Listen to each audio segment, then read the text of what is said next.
Hi guys, today we're going to be working on this simple dotted French tip design, and this was inspired by a manicure that Orly posted on their Facebook page, and I shared it on my fan page back around about the middle of October, and I mentioned at that time I was thinking about doing a tutorial.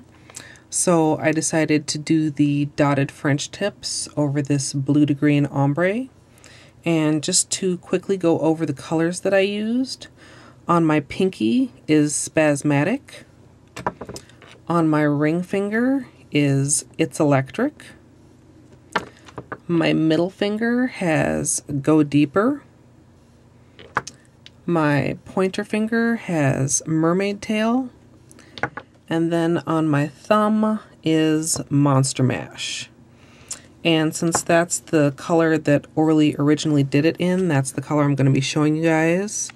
I'm going to be using the nail wheel since I actually already did it on my own nails last night. So hopefully you guys don't object to that, since it makes it a little bit easier for me rather than trying to like soak off one nail and redo it on my own nails. For the dots, I'm just going to be using liquid vinyl, which is Orly's Basic Black. And to start off with, I'm going to be using my large dotting tool.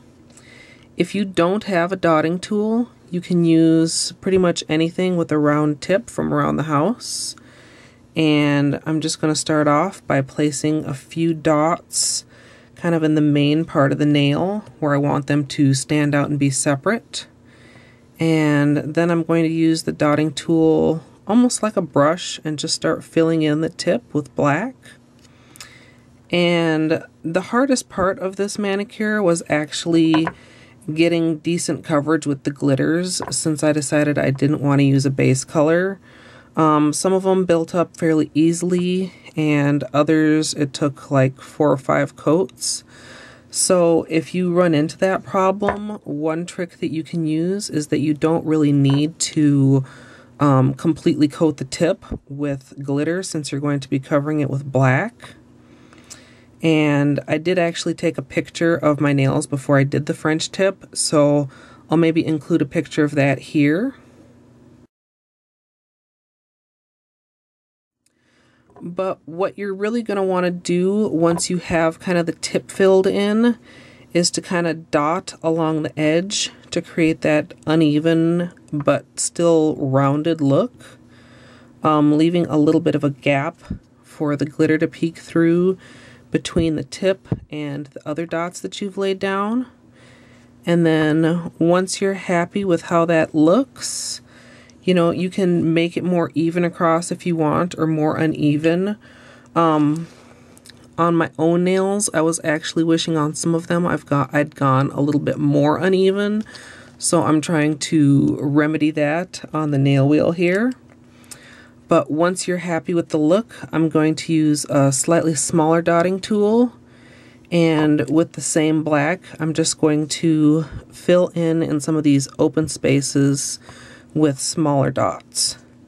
And you can add as many or as few as you want in whatever kind of look. If you want things to be very symmetrical, you can do that. If you want every nail to look the same, you can do that. I decided to go with something a little bit more random, but that's really all there is to it. Go ahead and let the black dry, and then go ahead and add a top coat so that you can really get the full pop of that glitter. I did actually record a polish in motion in the sun to try and show these off a little bit more, so keep an eye out for that to be coming soon. I hope you guys all enjoyed this tutorial. And as always, thanks for watching.